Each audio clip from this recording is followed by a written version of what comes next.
Salut, je suis Sandra et je te souhaite la bienvenue sur le podcast qui va te donner envie de réaliser tes projets et même tes rêves les plus fous.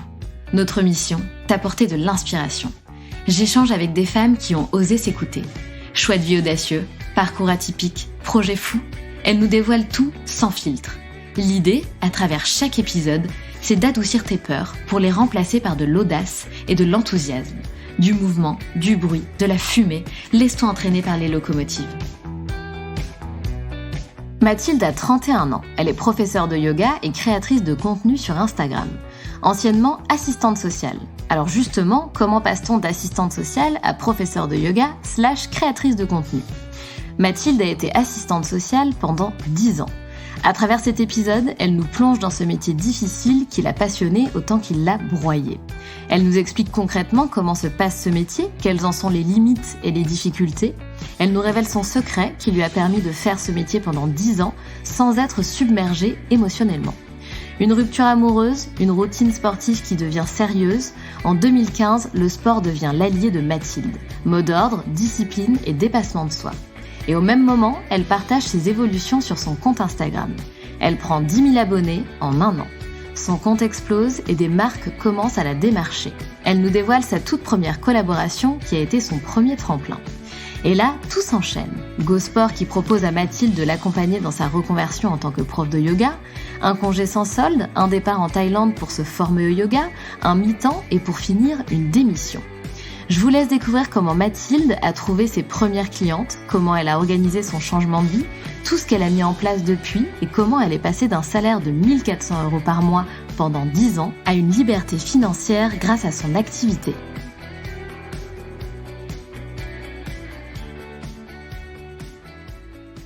Salut Mathilde! Salut, comment ça va? Ça va bien et toi? Écoute, ça va super. Très, très contente de passer à ton micro. Alors, je sais que tu es une auditrice du podcast en plus depuis longtemps. Je ne sais pas depuis quand, mais je sais que tu écoutes les épisodes chaque semaine. Donc, ça fait quoi d'être dans le podcast, quoi? J'ai envie de dire, ça fait quoi? Écoute, comme je te le disais là juste avant qu'on démarre, c'est très étrange d'entendre ta voix qui s'adresse à moi directement. Je me sens plutôt privilégiée en fait d'avoir, tu vois, ce temps d'échange avec toi. Donc je suis vraiment très contente. Et en effet, ça fait, alors je saurais pas le dater exactement, mais ça fait, je pense déjà bientôt 1 an que j'écoute, religieusement à chaque sortie de podcast toutes tes interviews et j'adore. Donc je suis vraiment trop heureuse d'être là. Eh bien, franchement, ça me fait super plaisir. Et pour finir ce petit aparté, j'ai quand même une question, par curiosité. C'est quoi les épisodes que tu préfères en général? Est-ce qu'il y a des histoires ou des thèmes, des thématiques que tu préfères? Je dirais que je suis assez hétérogène, tu vois, dans ce que j'aime. J'ai beaucoup aimé le dernier autour de la PMA. Parce que pour le coup, c'est un sujet que je maîtrise pas du tout. Et du coup, j'ai appris énormément de choses et j'ai trouvé que l'épisode était passionnant. J'ai adoré ton épisode avec Caroline Receveur, mais parce qu'aussi je la suis depuis longtemps. Donc c'était hyper chouette de l'entendre. J'ai beaucoup aimé aussi l'épisode que tu avais fait avec Laure. Pareil, parce que je trouvais que c'était super intéressant finalement de pouvoir entendre s'exprimer des personnes comme ça, un petit peu entre guillemets célèbres, et d'avoir un retour un peu authentique. Enfin, je trouvais ça hyper intéressant comme démarche. J'ai beaucoup aimé l'épisode avec cet épisode avec c'est les mains de mamie. Oui, Aurélie. Oh là là. J'ai adoré. J'ai eu l'impression d'assister en direct. D'ailleurs, je t'avais envoyé un petit message. Oui, tu me l'avais dit. J'ai eu l'impression d'assister en direct à un coup de foudre amical entre vous deux, en fait. Mais en fait, c'est vrai que, on va fermer cette parenthèse ensuite, hein, mais c'est vrai que ça a été un super échange et on a tout de suite eu envie de faire plein de choses ensemble. Alors après, c'est toujours plus facile à dire qu'à faire, hein, mais c'est toujours un de nos désirs, de faire des trucs ensemble. Mais toutes les deux, on a, tu as des priorités et le quotidien qui prend le dessus, on va dire. Mais oui, elle est super, son projet est super. Enfin bref, refermons cette parenthèse. Mais merci en tout cas pour ces retours. C'est toujours cool de savoir un petit peu, tu vois, les épisodes qui ont marqué les esprits. Bon, ma chère Mathilde, c'est bien beau tout ça, mais qui es-tu? Est-ce que tu peux te présenter, s'il te plaît, en quelques mots? Avec plaisir. Donc, Mathilde, je vais avoir 32 ans. Moi, j'ai encore 31, du coup, j'ai 31 ans. Et je suis professeure de yoga et créatrice de contenu sur Instagram. Voilà, donc depuis pas mal d'années, j'ai commencé la création de contenu en 2015 et prof de yoga diplômée depuis janvier 2020, anciennement assistante sociale. Et j'habite sur Paris avec mon chéri. Bon, justement, anciennement assistante sociale, donc c'est quand même un parcours atypique de passer d'assistante sociale à créatrice de yoga, pas du tout, créatrice de contenu et prof de yoga. Alors justement, tu connais la démarche dans les épisodes des Locomotives. Raconte-nous, Mathilde, que s'est-il passé? Quel est ton parcours? Est-ce qu'on peut en savoir un petit peu plus du coup sur tes 10 années en tant qu'assistante sociale? C'est un métier qui n'est pas facile et c'est un métier qui t'a passionné. Est-ce que tu peux nous expliquer un petit peu le cheminement qu'il y a eu entre ton métier d'assistante sociale et maintenant, là où tu en es aujourd'hui? Eh ben, écoute, ouais, alors comme tu le dis, c'est un métier que j'ai adoré exercer. Et souvent, je me dis que si je devais y retourner, j'y retournerais avec le sourire. Parce que c'est vraiment des missions que j'ai adorées. D'ailleurs, j'aime toujours beaucoup discuter avec mes anciennes collègues de leur situation, décortiquer parfois des petits nœuds, voilà, des petits soucis sur lesquels elles peuvent tomber. Donc voilà, j'adore décortiquer encore un peu avec elles certaines situations. Et donc ouais, j'ai commencé mon premier job, c'était en 2013. Donc ouais, j'ai fait mon école d'assistante sociale de 2010 à 2013. Donc c'est une école en 3 ans, un diplôme d'État. Du plus loin que je me souvienne, assez rapidement, j'ai su que je voulais faire ce métier-là. Je me suis pas cherchée pendant très longtemps. Donc voilà, hyper heureuse d'avoir mon diplôme. J'ai trouvé un boulot très rapidement. Je me suis tout de suite éclatée dans mon boulot. J'avais une équipe incroyable, des collègues. Franchement, j'aurais pas pu rêver mieux. C'était vraiment génial. J'étais sur un secteur assez dur, assez hard. J'ai vraiment été tout de suite mise dans le bain, on va dire, avec vraiment des situations très complexes. Mais j'avais mon petit côté un peu, un peu aventurière, un peu j'aime l'action. Et donc c'était vraiment génial. Et au départ, moi, j'aurais jamais cru faire autre chose. Je me projetais plutôt dans les années à venir, pourquoi pas prendre des postes d'encadrement. Enfin, voilà, j'avais un peu une projection sur le long terme, mais très centrée sur le social, en fait. Pour ceux à qui ça parle peut-être pas trop, ce métier d'assistante sociale, sur mon premier poste, j'étais dans ce qu'on appelle la polyvalence de secteur. Donc, en gros, tu reçois un peu le tout venant. Voilà, ça peut être des personnes qui ont des difficultés de logement, d'expulsion, des problèmes financiers. Ça peut être des personnes plutôt qui ont besoin de reconnaissance de handicap, qui ont besoin d'orientation plutôt par rapport à l'âge.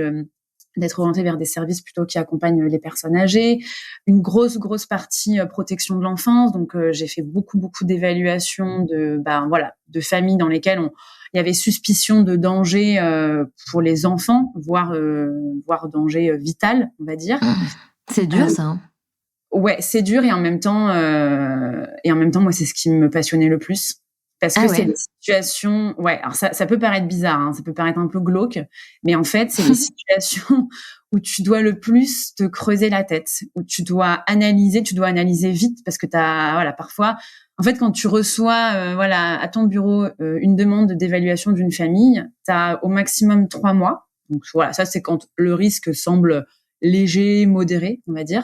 Donc t'as 3 mois pour évaluer, mais parfois on te dit dans la journée, tu dois avoir récupéré le maximum d'informations et avoir rendu ton rapport à la fin de la journée. Et parfois, il est 14h quand on t'annonce ça, tu vois. Mais comment tu fais ça? C'est quoi la démarche? Tu vas chez eux? Comment t'enquêtes, en fait?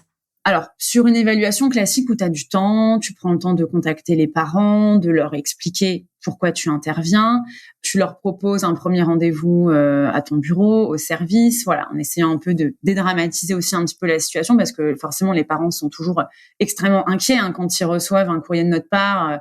ça fait jamais plaisir. Donc voilà, l'idée c'est aussi un petit peu de dédramatiser les choses et de dire on est là avant tout pour vous aider et on va pas aller récupérer votre enfant dans la minute. C'est même finalement assez rare de placer des enfants aujourd'hui. Et puis ensuite, voilà, une fois que le contact est un petit peu établi, on leur propose d'aller aussi à domicile pour voir un petit peu leur environnement, voir aussi l'enfant dans son environnement. Si l'enfant est suffisamment, en tout cas, est en âge de parler, on va dire, on essaie aussi de pouvoir recevoir l'enfant seul, parce qu'un enfant ne se comporte pas de la même manière s'il y a ses parents ou s'il n'y a pas ses parents. Bien et sûr. puis après, on va se mettre en contact, par exemple, avec l'école.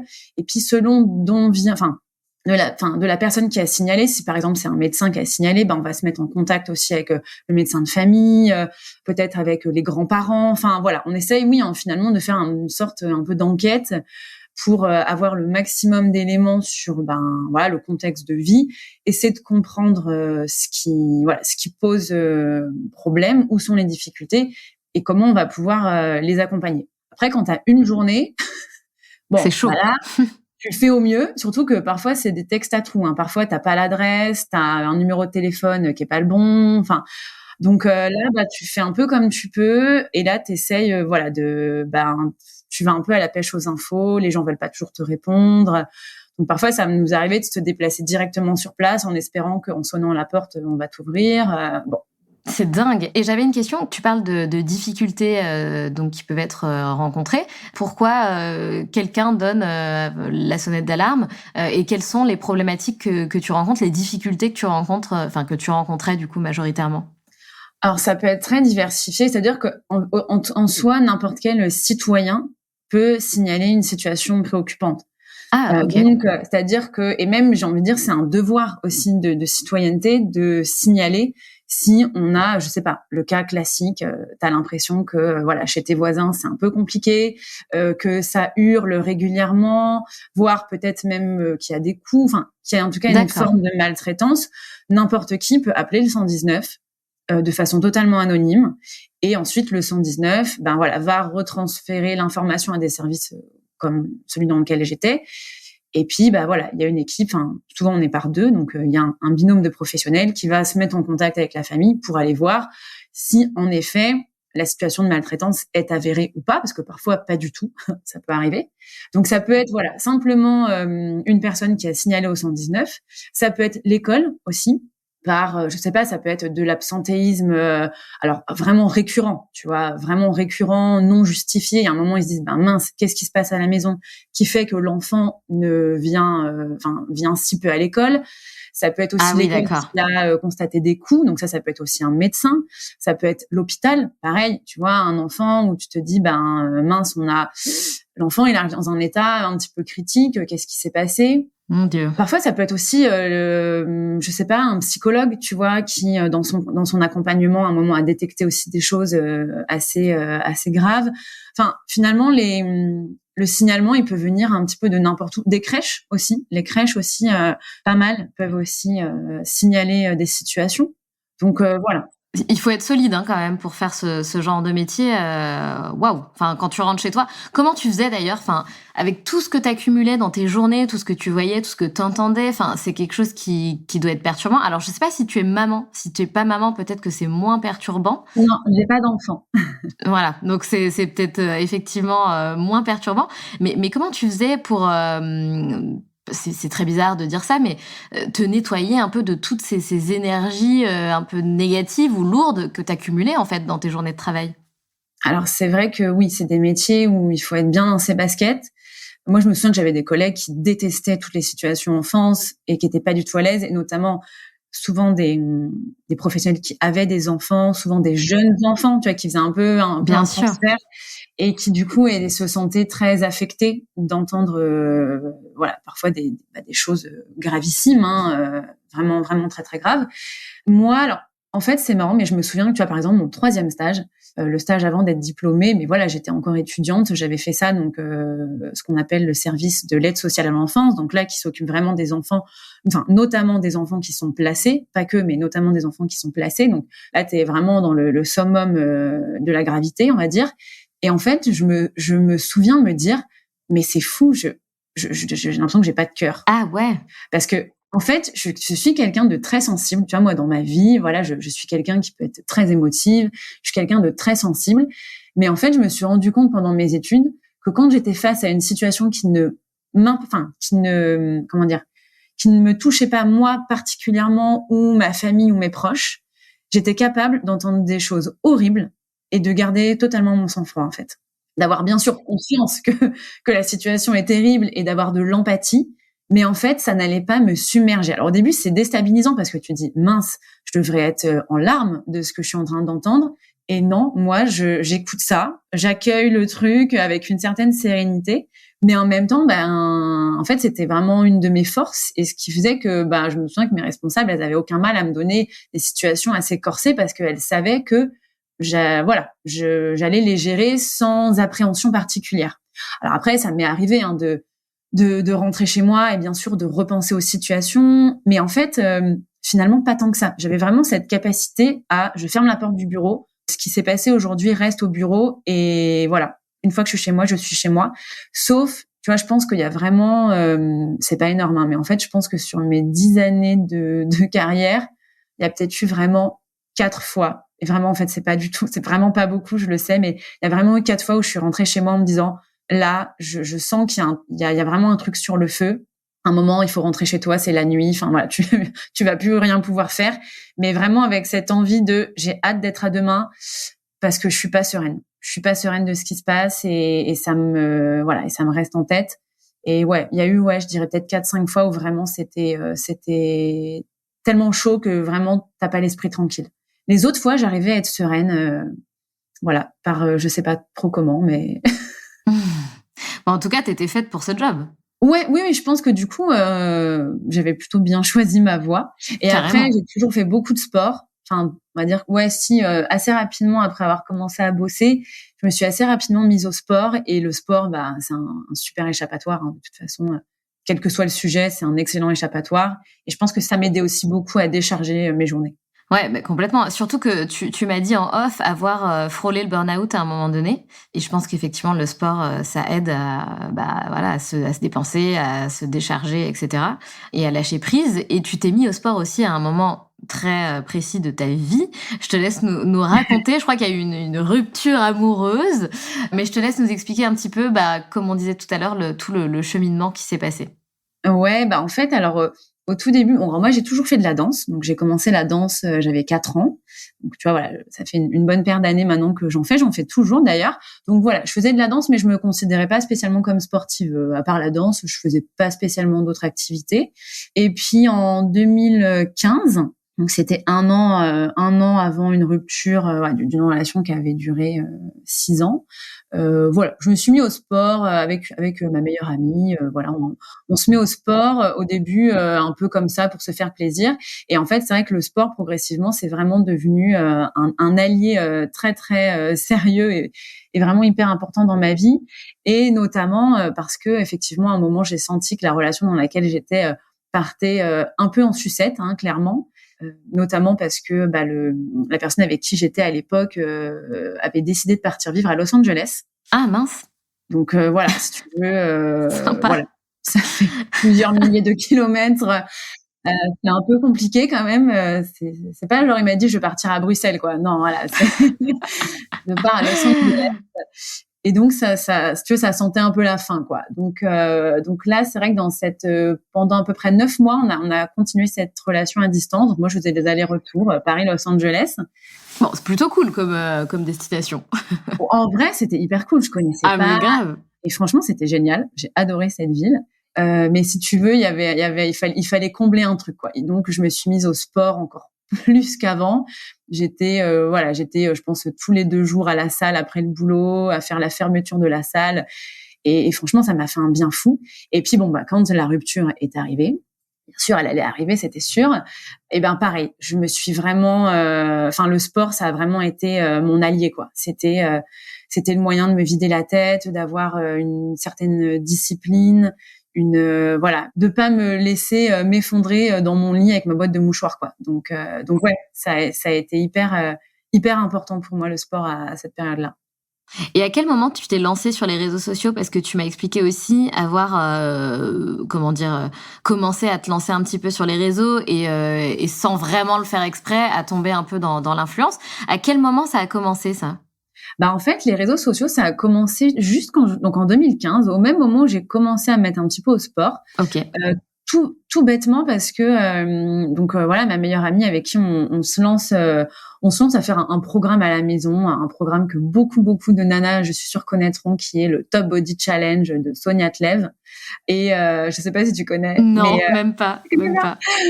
Mais je suis sûre qu'il y a plein de filles qui connaîtront. Et voilà, et c'était voilà, un programme à faire à la maison de 12 semaines. Et ma copine, qui elle était assez déjà, voilà, elle aimait bien en tout cas utiliser les réseaux sociaux. Moi, c'était pas trop mon truc. Et elle me dit, mais crée-toi un compte Instagram, tu vas voir, c'est génial. Il y a plein de filles qui font le même programme que nous. C'est hyper motivant. Bon, bah, ok. Donc moi, je fais mon petit compte, voilà, Mathilde TBC.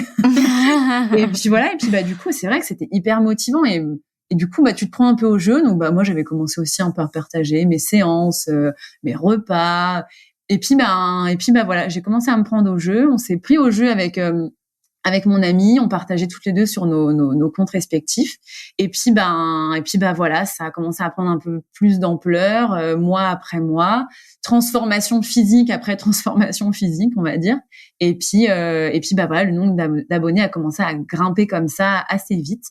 À l'époque, c'était beaucoup plus simple que maintenant aussi, il faut le dire.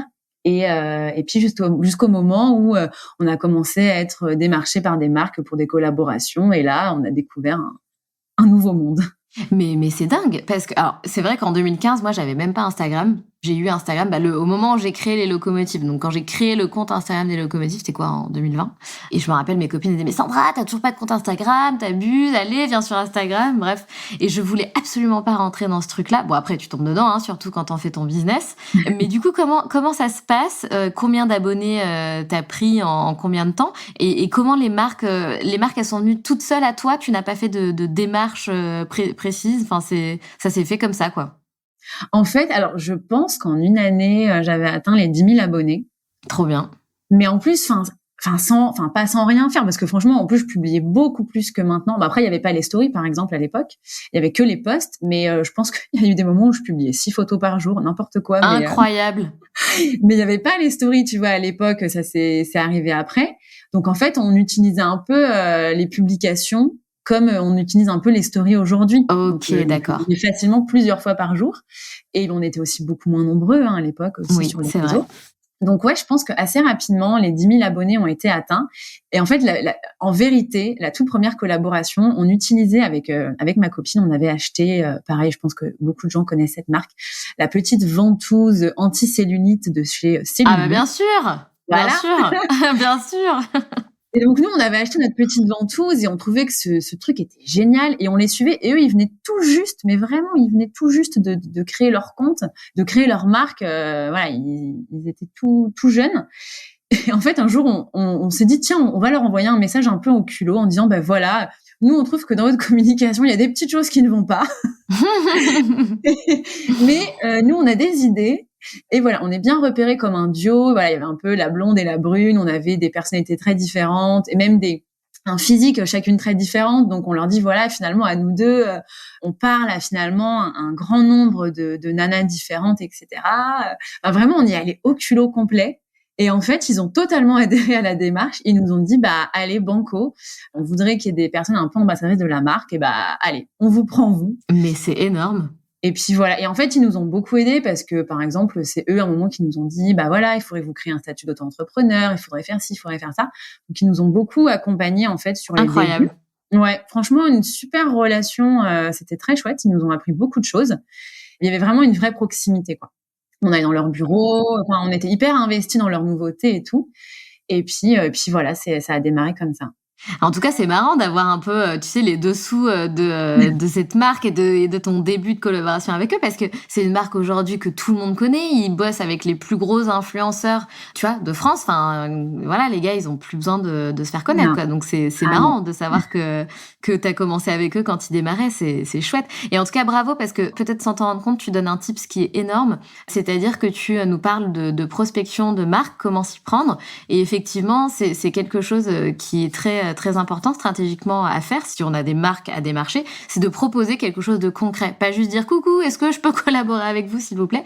C'est de leur faire des propositions de brand content, de leur proposer quelque chose de concret, quoi. Voilà ce que je peux vous proposer, voilà ce qu'on pourrait faire ensemble, voilà mes idées, voilà ce à quoi j'ai pensé. Et ça, c'est un tips très important que tu donnes, Mathilde. Et ben tu vois, je ne m'en étais pas rendu compte, mais oui, c'est vrai que tu vois, je réfléchissais pendant que tu étais en train d'expliquer ça, mais oui. Et d'ailleurs, moi, tu vois, quand une marque me contacte, en fait, je préfère 1000 fois effectivement une marque qui arrive avec une vraie idée, une idée un peu originale, plutôt que quelqu'un qui va juste me dire, est-ce que je peux vous envoyer mon produit, vous allez faire une story et on sera content. Carrément. Oui, enfin, intellectuellement parlant, c'est pas très motivant. Donc Mais oui, c'est vrai que oser et c'est vrai oser. Enfin, tu vois, je me dis.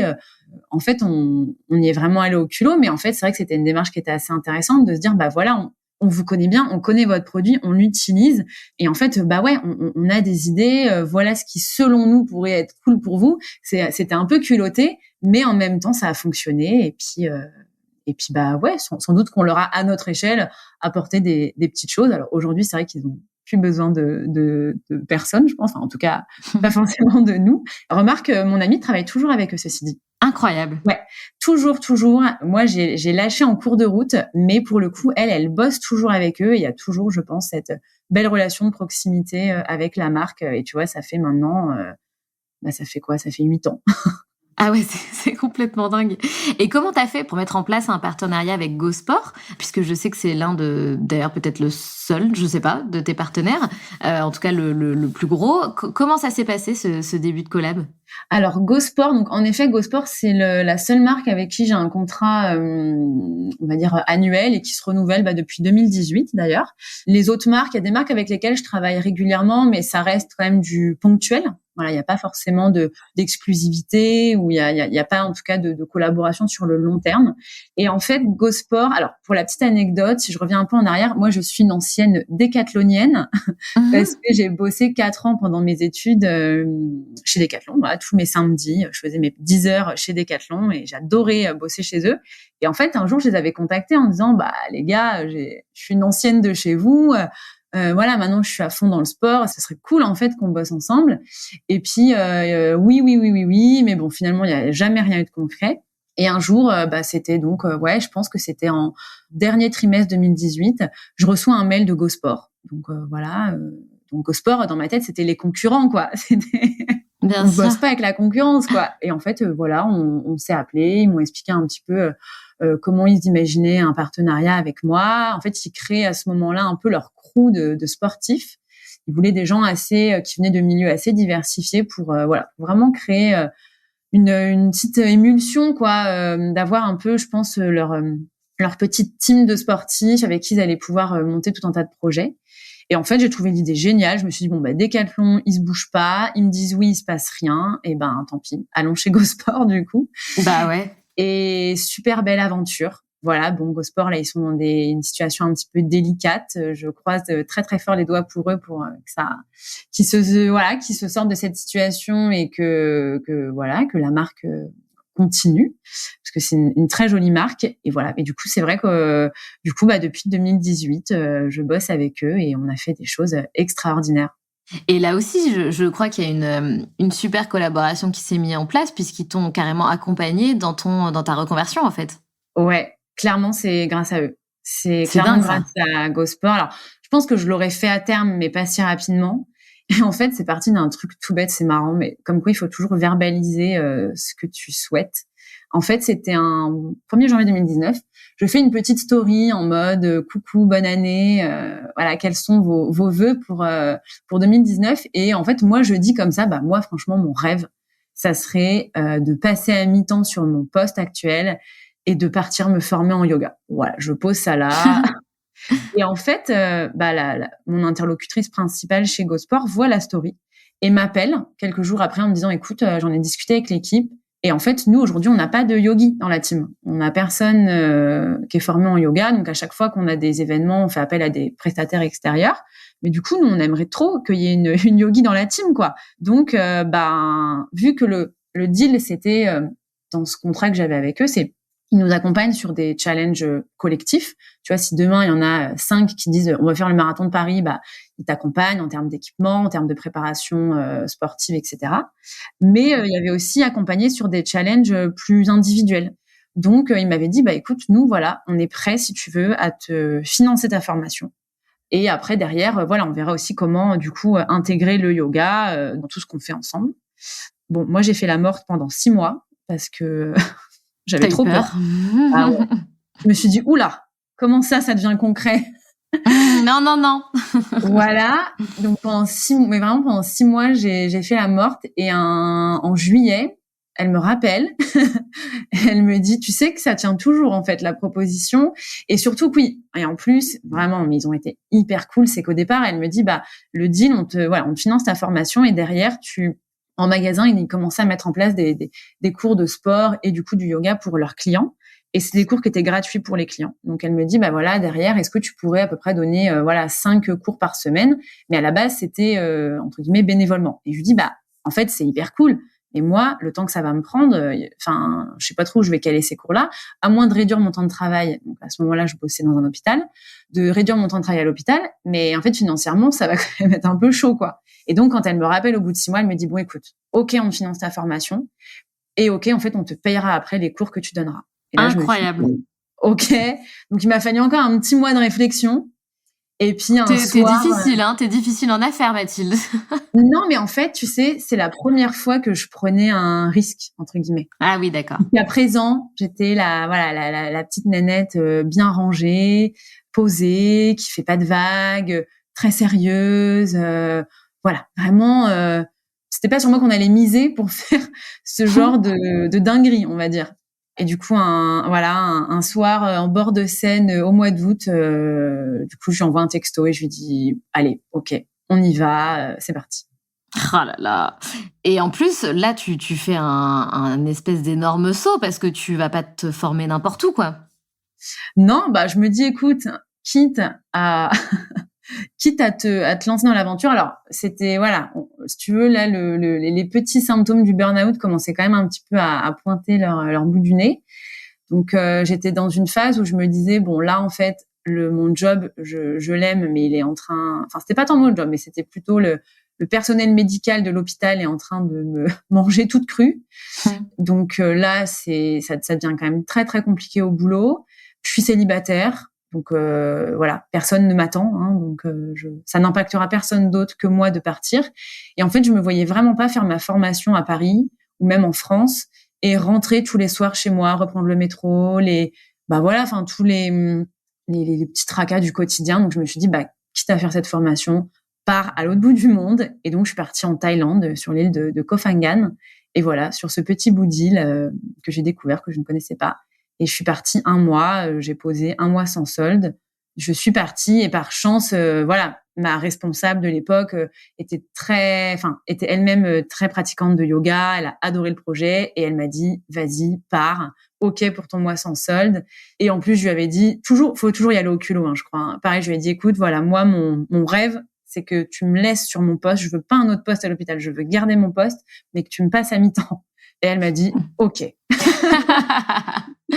Non, mais bien sûr, il faut toujours oser. C'est pareil, c'est une très belle leçon que tu donnes, un très beau conseil. Toujours oser. Au pire, on a un non, et au mieux, on a ce qu'on voulait, quoi, tout simplement, ou un compromis. Donc, il faut toujours oser demander. C'est clair, t'as raison de le dire. Et donc, je voulais savoir par rapport à la formation en Thaïlande. Comment tu trouves cette formation? T'as tapé quoi? Formation yoga Thaïlande?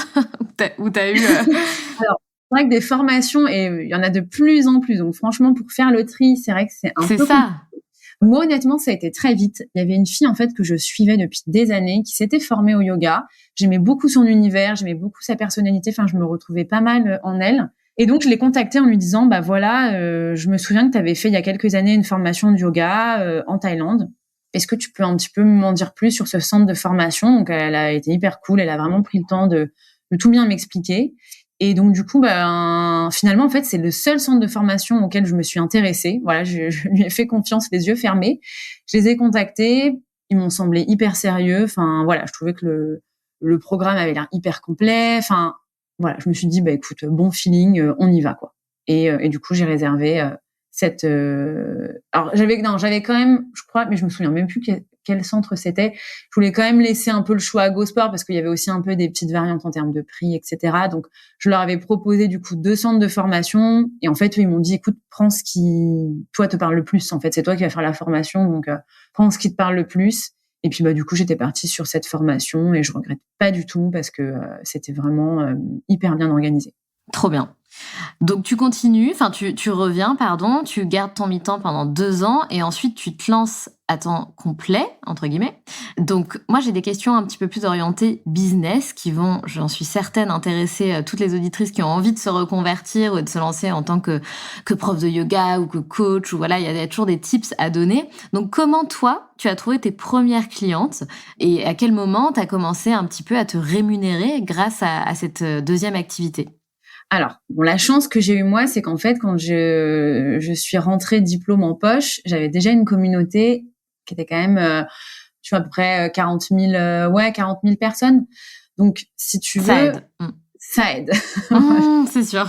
Ça aide énormément. Et en plus, je suis rentrée fin janvier et une semaine après, j'avais mes petits cours GoSport qui démarraient. Ah là là, mais génial. Donc, j'ai eu cette énorme chance, c'est horrible à dire, mais de ne pas avoir à chercher de travail, en fait. Tu veux dire de clientes? De clientes. Enfin, je veux dire, j'ai pas eu à chercher des heures de cours par-ci, par-là. C'est vrai que du coup, je savais déjà limite mon planning, quoi, en rentrant. Donc, ce qui est assez Incroyable. rare, hein, j'en ai bien conscience. Ceci dit, après, parce que du coup, dans mon entourage, j'ai pas mal de personnes qui sont formées au yoga et qui, de base, n'avaient pas forcément de communauté. Ce que je vois quand même dans les personnes qui se lancent, c'est qu'aujourd'hui, étant donné qu'il y a quand même le nombre de personnes qui pratiquent le yoga est en constante augmentation et les studios sont constamment en recherche de nouveaux professeurs. Donc, de ce que je vois, j'ai pas la sensation qu'aujourd'hui les profs aient du mal à trouver des créneaux de cours. D'accord. Si j'étais partie de zéro, je pense que je serais allée frapper à la porte des studios pour trouver des créneaux de cours.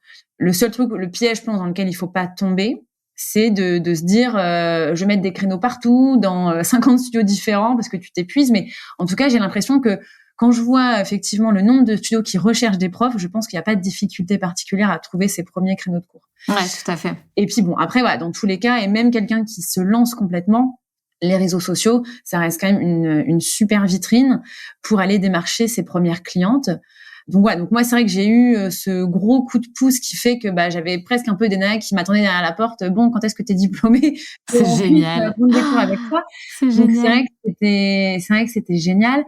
Et après en fait, je pense que au départ il faut alors, je sais que tout le monde sera pas forcément d'accord avec ça. Il y a des gens qui se nichent très très vite, ce qui, je pense, peut être une très bonne stratégie. Moi, au départ, j'étais plus sur essayer un petit peu entre guillemets de toucher à tout, d'avoir des formats très différents. Donc, tu vois, je faisais du cours collectif, du cours privé, du semi-privé en tout petit groupe. J'ai pas tout de suite frappé à la porte des entreprises, mais bosser en entreprise, je pense que quel que soit le domaine dans lequel tu es, si c'est quelque chose qui est possible avec ton business, c'est génial.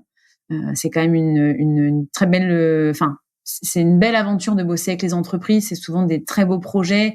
Financièrement, on va pas se mentir, c'est aussi beaucoup plus intéressant que bosser avec des particuliers. Hein, c'est un fait.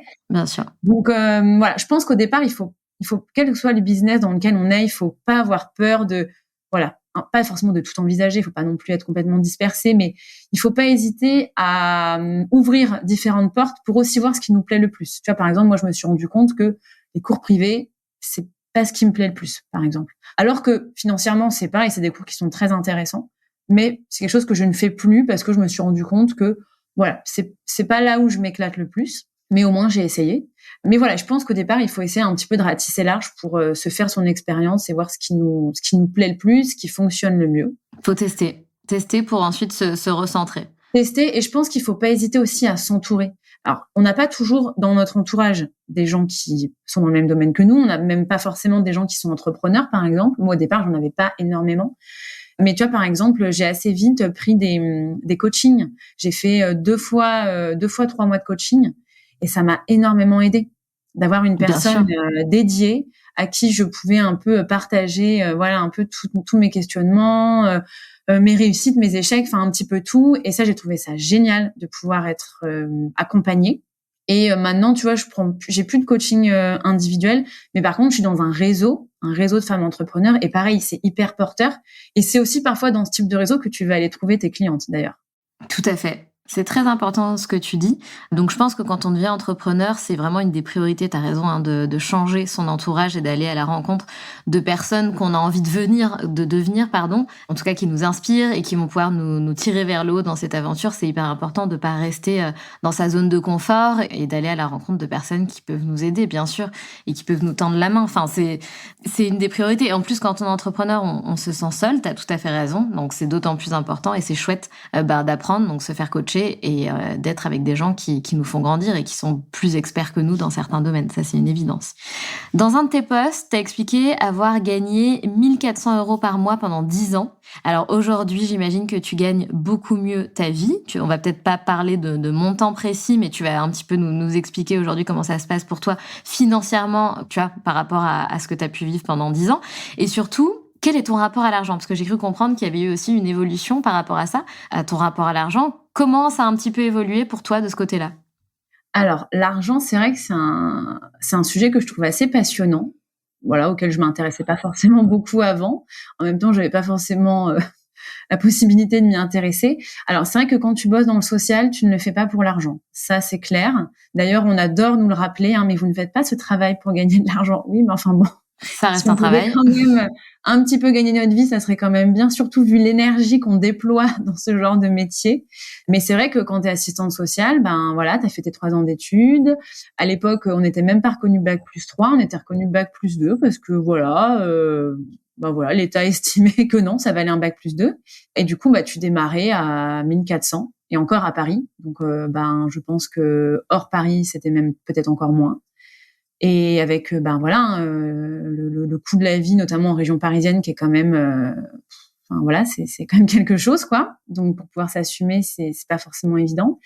Et après, alors tu restes pas non plus à 1 400 pendant 10 ans, mais c'est vrai que enfin moi, au bout de quasiment 10 ans de carrière, enfin j'ai jamais atteint les 2 000 € par mois, quoi. Clairement non, j'étais à, je sais pas, je pense qu'à la fin de quand je suis partie, j'étais plutôt à 1 800. Tu vois, après 10 ans, c'est quand même bon, quoi.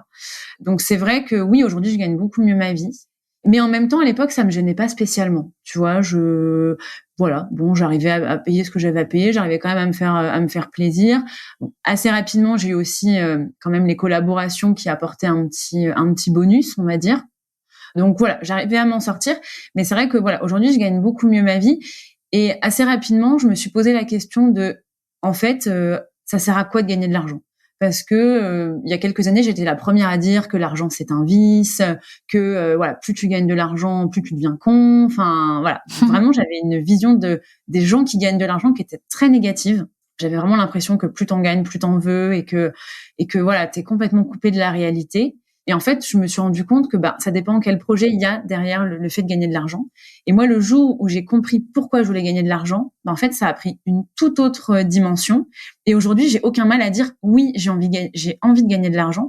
J'ai envie d'en gagner de plus en plus, mais parce que je sais que derrière, j'ai un vrai projet et que ce projet, j'ai besoin d'argent pour le mener, pour lui donner vie.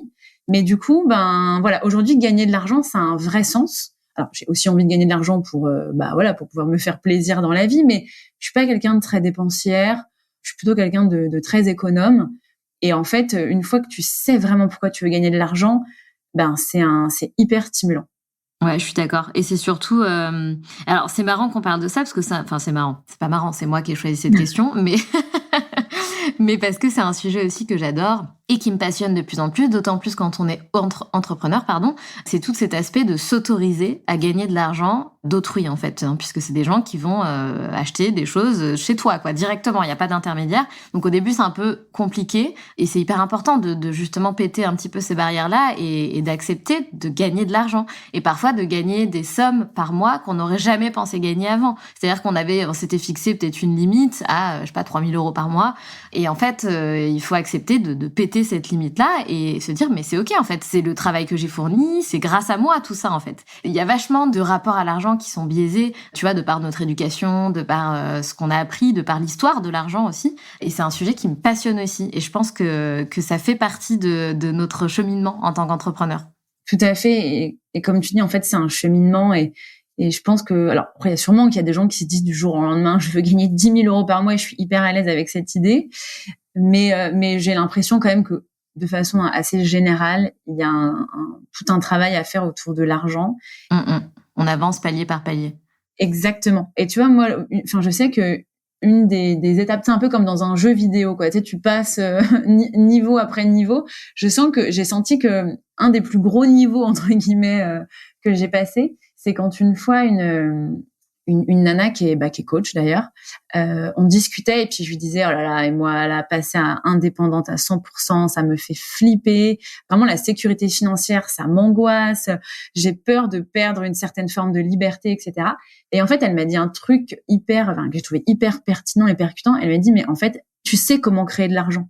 Elle me dit en fait, s'il y a un mois où t'as pas gagné énormément d'argent, le mois d'après, tu vas savoir quoi faire pour aller en chercher plus et pour créer, entre guillemets, cet argent. Tu sais comment le faire. Et elle me dit, c'est ça, la vraie liberté. C'est de se dire, il y a des mois où j'ai pas envie, je vais prendre des vacances ou juste, j'ai pas envie de beaucoup travailler et je suis OK avec ça. Je sais que je vais pas gagner beaucoup d'argent, mais quelque part, c'est un peu mon choix. Et puis, par contre, il y a des mois où je vais avoir envie de cravacher parce que là, je sais que j'ai besoin d'argent pour une raison X ou Y et je vais savoir quoi faire pour gagner de l'argent. Alors après, je dis ça, bien évidemment, il y a peut-être des gens qui vont dire, moi, j'ai hyper envie de gagner de l'argent, mais en fait, il se passe pas grand-chose. Alors ça, c'est quand même, je pense, quand on arrive à un certain, peut-être, stade de développement de son activité. Bien sûr. Bien évidemment, c'est peut-être pas dans les 6 premiers mois, même peut-être la première année d'activité, mais en tout cas, et là, je me suis dit, mais en fait, elle a raison. Et c'est vrai que parfois, quand j'y pense, je me dis, mais elle a entièrement raison. En fait, aujourd'hui, si j'ai envie de gagner de l'argent, oui, je sais quoi faire. Donc finalement, c'est en effet une certaine forme de liberté. Ouais, tout à fait. Et puis, il y a aussi quelque chose qui change, c'est qu'on n'a plus du tout le même rapport à l'argent. Parce qu'en fait, derrière une entreprise, il y a des charges et du coup, gagner 5 000 par mois ou 10 000 euros par mois, ça n'a plus du tout la même représentation que lorsque l'on est salarié. Quand on gagne 10 000 euros par mois en tant que salarié, c'est pas pareil que gagner 10 000 euros par mois en tant qu'entrepreneur. Parce qu'on sait, tu vois, il y a tout ce rapport à l'argent qui vient être chamboulé et je trouve que c'est hyper intéressant de voir tout ça qui évolue en nous. On n'a plus du tout le même rapport, quoi. Moi, j'ai l'impression d'avoir toujours un tableau Excel dans la tête qui s'enclenche et qui se dit, OK, j'ai gagné tant, mais il y a tant qui va partir, donc finalement, c'est pas si ouf, tu vois. Et à chaque fois, je suis là en train de me dire, je sais pas, le rapport à l'argent est complètement, j'ai tout pété, quoi. J'ai plus du tout les mêmes notions qu'avant, et je trouve ça incroyable ce cheminement qu'on peut faire, parce qu'en fait, quand on est salarié, on est cantonné dans un truc. Et tu sais, on se dit que finalement, on peut pas en sortir parce que peut-être qu'on mérite pas plus ou peut-être qu'on se pense pas capable d'atteindre plus. Et en fait, c'est là où tu te rends compte qu'avec le salariat, alors certes, tu as la sécurité et tu n'as pas toutes les charges qu'on peut avoir nous en tant qu'entrepreneurs. Par contre, je pense qu'il est beaucoup plus difficile de devenir riche en étant salarié que de devenir riche en étant entrepreneur. Complètement. Tu vois, moi, c'est un truc que je me disais quand je bossais dans le salariat, c'est que, tu sais, combien de fois tu te dis, mais en fait, que je me donne à 2000% ou que j'en glande pas une, en fait, je suis payée pareil. Donc, alors moi, j'étais plutôt de celles qui se donnaient à fond, et heureusement, mais c'est vrai que finalement, oui, tu sais que pour gagner 100 euros de plus, ça va pas se justifier par rapport à la qualité de ton travail, mais juste par rapport à ton année d'expérience. Et en fait, ça a aucun sens. Moi, en tout cas, évidemment, ça avait plus de sens. Alors que là, effectivement, je sais que, c'est comme si à un moment, ta valeur n'a pas spécialement de limite. Il n'y a pas de plafond. C'est-à-dire que si, comme tu dis, en fait, avec l'entrepreneuriat, c'est vrai que moi, tu vois, j'aimerais pas me dire je suis riche. Je sais pas, j'aime pas ce mot. Tu vois, il m'écorche un peu la langue. Mais en tout cas, je pense qu'effectivement, on peut accéder à une certaine richesse qu'on ne peut pas forcément avoir dans le salariat, sauf quelques postes très haut placés. Mais même quand je vois, tu vois, par exemple, dans le social, les postes d'encadrement, avec la charge de travail qu'ont ces personnes-là, leur salaire, en fait, il est ridicule par rapport aux heures qu'elles passent à travailler. Et tu vois, et je le vois quand tu disais, effectivement, le rapport à l'argent, il change complètement. Et par exemple, moi, aujourd'hui, j'ai co-créé aussi une société avec mon compagnon. Et tu vois, dans cette société, alors aujourd'hui, on ne se prend pas de salaire, d'ailleurs, sur cette société, mais on a toujours à cœur, effectivement, de faire grossir cette société, pas juste pour voir le montant grossir sur le compte en banque, mais parce qu'on sait que plus on va gagner d'argent avec cette société, plus on va pouvoir proposer des choses de qualité. Complètement. Et qu'aujourd'hui, il y a des choses, voilà, on organise notamment des événements autour du bien-être, du yoga, du sport, des retraites de yoga. Aujourd'hui, il y a des lieux auxquels on n'a pas accès parce qu'on n'a pas les moyens de les payer. Peut-être qu'un jour, si on continue, à faire grandir cette société, il y a peut-être des endroits où on se dira, il y a peut-être 2 ans, ce lieu ne nous était pas accessible, et maintenant, ça y est, et on est hyper content de se dire, ok, maintenant, on peut payer ce lieu pour organiser nos événements, nos retraites. Enfin, c'est vraiment pour aussi aller chercher toujours un peu plus de qualité. Bien sûr. Et c'est effectivement, le terme riche, c'est bon, pas terrible, mais c'est plus aller chercher sa liberté financière, tout simplement. C'est ça qu'on a envie de créer et c'est pour ça qu'on fait ça, tout simplement. Enfin, c'est aussi pour ça qu'on fait ça. Exactement. Dans un autre post, tu expliques tout ce qui s'est passé depuis janvier. Donc, je cite, démission, création donc de l'entreprise avec ton chéri dont tu parles, donc Solstice Event, lancement d'un programme pour débutants, donc j'imagine pour débutants de yoga, tournage pour le groupe M6, intervention sur des festivals, 200 cours de yoga donnés, 30 événements et 4 retraites. Oui, bien sûr, bonjour Mathilde.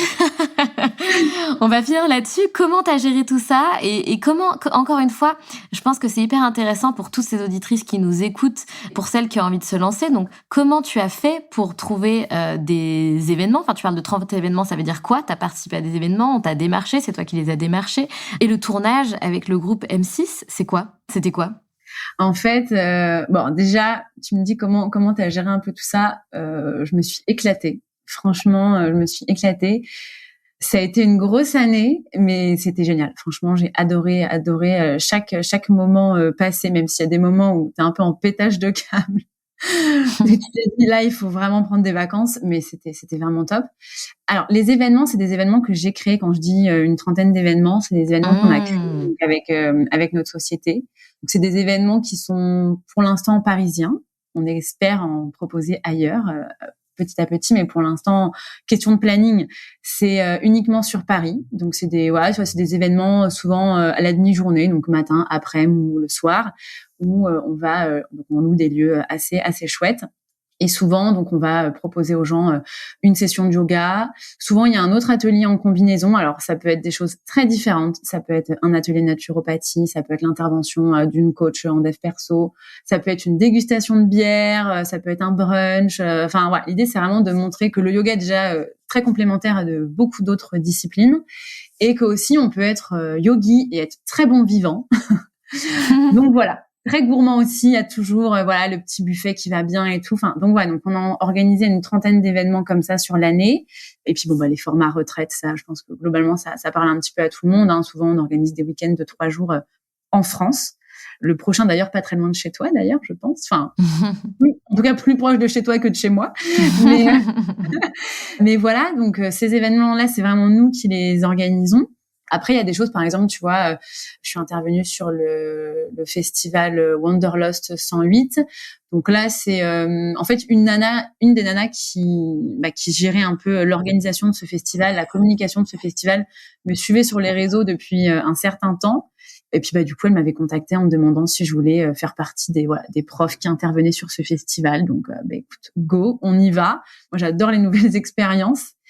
Et alors M6, pareil, c'est un peu, un tel qui connaît un tel qui me connaît, qui m'avait recommandé. Et en fait, c'est le groupe M6, mais c'était plus pour le site Passeport Santé. Donc Passeport Santé, tu sais, quand tu tapes, j'ai mal aux dents, quoi faire, c'est un des premiers sites qui sort. Et en fait, Passeport Santé crée une plateforme de cours en ligne de yoga. Et donc, il leur fallait 3 profs de yoga pour avoir déjà une grosse base de cours déjà filmés pour lancer leur plateforme.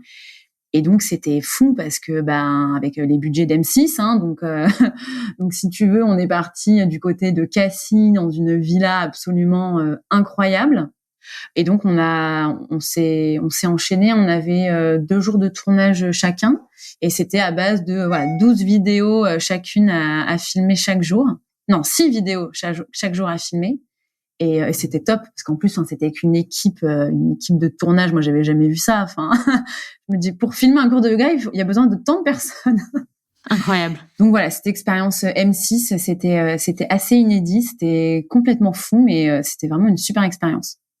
Bon, génial. En tout cas, je suis certaine que tu vas inspirer beaucoup de nos auditrices, ça c'est certain. Puisque c'est vraiment, si tu veux, la représentation de tout ce que je prône à travers les locomotives. Donc, se créer une vie à son image, une vie sur mesure, oser se reconvertir, changer de voie, etc. Donc, merci beaucoup pour ton témoignage et je suis sûre que tu vas recevoir plein de messages qui vont te toucher profondément. En tout cas, tu me tiendras au courant. Comme tu le sais, on a 3 questions rituelles dans le podcast des locomotives. Donc, je commence avec ma première question. Est-ce que tu as un mantra, Mathilde, qui te guide dans la vie ? Alors oui, j'ai un mantra et d'ailleurs ça va peut-être te faire rigoler, mais figure-toi que je crois que c'est le même que celui qu'avait donné Caroline Receveur. Donc non, je ne vais pas copier Caroline Receveur, mais d'ailleurs ça m'a fait beaucoup sourire quand elle l'a dit, mais c'est quand il y a un doute, il n'y a pas de doute. Ah ouais, j'adore cette phrase. J'adore. Et en fait, c'est vraiment une phrase qui m'a aidée à prendre des décisions, voire des grandes décisions. Et c'est vraiment, je trouve, un état d'esprit qui, à chaque fois, te mène vraiment vers la décision la plus juste. Oui, c'est vrai. Et tu as tout à fait raison. J'aime beaucoup cette phrase. Deuxième question, c'était quoi, Mathilde, ton rêve de petite fille ? Alors, tu sais, je savais du coup que cette question allait arriver. Je me suis creusé la tête et je crois que je n'en avais pas. Oh non ! Mais non, mais c'est pas triste. Hein. Mais non, en fait, alors, faudrait peut-être que je demande à mes parents, mais en fait, non, je ne me souviens vraiment pas, petite, dire j'aimerais faire ci ou j'aimerais faire ça. Par contre, je sais que très jeune, mais très jeune, plutôt au collège, tu vois, je me disais, je voudrais être psychologue pour enfants. Donc ça m'a tenu, je pense, à peu près tout le collège. Et après, au lycée, j'ai décidé d'être assistante sociale. Donc, tu vois, c'est assez jeune que j'ai décidé d'emprunter cette voie-là. Mais petite fille, non. Par contre, je sais que mes parents me disaient souvent, toi, on savait que tu allais être dans le social parce que toute petite, tu ne supportais pas, par exemple, à l'école, qu'il y ait un enfant tout seul. Oh, ma mère, elle me disait, tu me disais, tu sais, nos parents, ils nous mettaient un goûter dans le cartable. Il faut aussi un goûter pour un tel. Et puis... Oh non, mais t'es trop mignonne. Donc voilà, donc j'avais pas de rêve de petite fille, mais je pense que j'avais déjà cette fibre. J'aimais les humains, tu vois.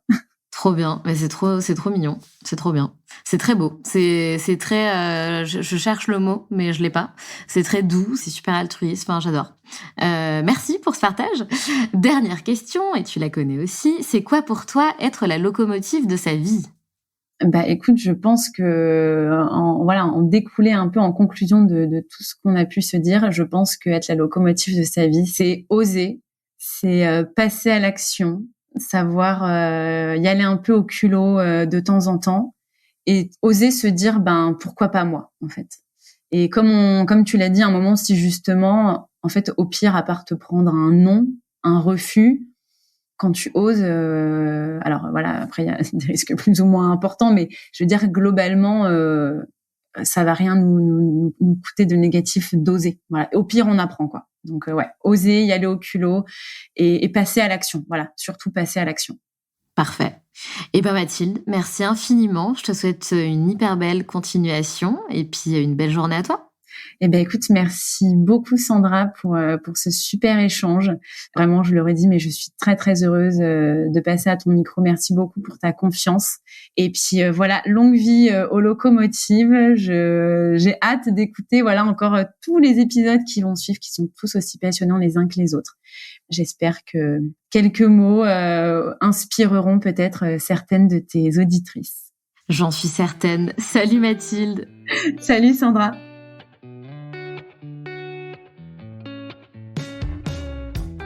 C'est la fin de cet épisode et j'espère qu'il t'a plu. Si tu as envie de laisser 5 étoiles sur Apple Podcast ou Spotify, surtout n'hésite pas. Merci pour ta fidélité et on se retrouve mardi prochain pour un nouvel épisode. Pense à rejoindre la communauté Les Locomotives sur Instagram pour toujours plus d'inspiration, de motivation et de good vibes.